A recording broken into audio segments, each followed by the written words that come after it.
هو العمل خسيس. اهدي ارجوكي. ماني هاديه اهو. انت شايفني بقطع في شعري قدامك، ماني واقفه قدامك شخص سليم اهو. سبحان الله، كل الناس حذرتني، اللي ليه واللي ملوش، كله كان بيجي يقول لي، بس انا ما كنتش بصدق حد فيهم، زي ما يكونوا كانوا حاسين باللي هيجرالي. انا اتغلط في حقي وما بنقبلش العوض. لما الباشا كسر لي كوباياتي في الزنقه وبعت الواد حوده يجيب لي غيرهم، انا قلنا له ما بنقبلش العوض.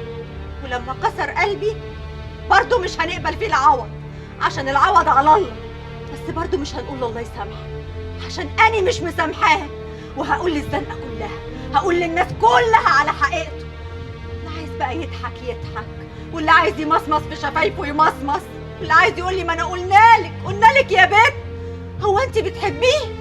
هنقول لك كل اخرس.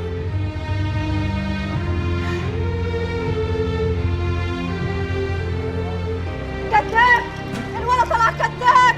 ايوه اشهدوا يا ناس، اشهدوا كلكم يا مدام صفيه، الولد طلع ظابط وجاي عشان يكشف على عيبك انت وابوكي وكلكم.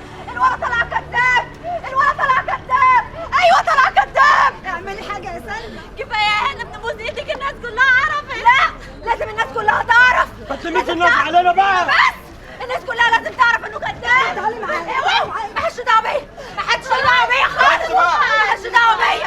الولد طلع ظابط، الولد طلع كذاب. روحوا شوفوا شغلكم، انا هنقوم نشوف شغلي، سيبوني في حالي بقى. طب اهدي كده.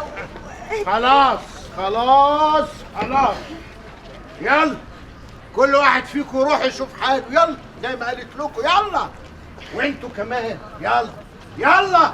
يا معلم دي فضحتنا يا معلم. اسمع الكلام يا بدوي، اسمع كلام الكبار يا اخي. الله. قومي يا هانم وحصليني بالقهوة يا بنت امي، احسن اني مش قادر نقف. بس من غير ما نتكلم في حاجه يا كبار. والله لو القهوة عجبتني يبقى ماشي، ما تقوم امال احسن والله اشوف حد يسندني ونولع في الدنيا.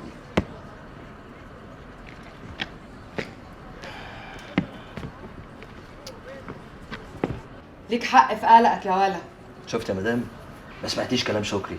قلت لك كتير خلي بالك من عبد الحميد باشا واولاده، وخصوصا هانم دي ولا هممها من حد ولا حتى الحكومه. لا وايه، بتخصنا احنا دون عن سائر البشر. بس وحط امك مش ناقصه ولا زي النسوان. لازم نتصرف حالا يا شكري، كده بيوتنا هتتخرب وبيوت اللي جابونا. كله من الزفت عبد الحميد الباشا. لا دليله بس بعدين. لا يا مدام، ده لازم يبقى قبلين، لازم نعرف هو قال ايه.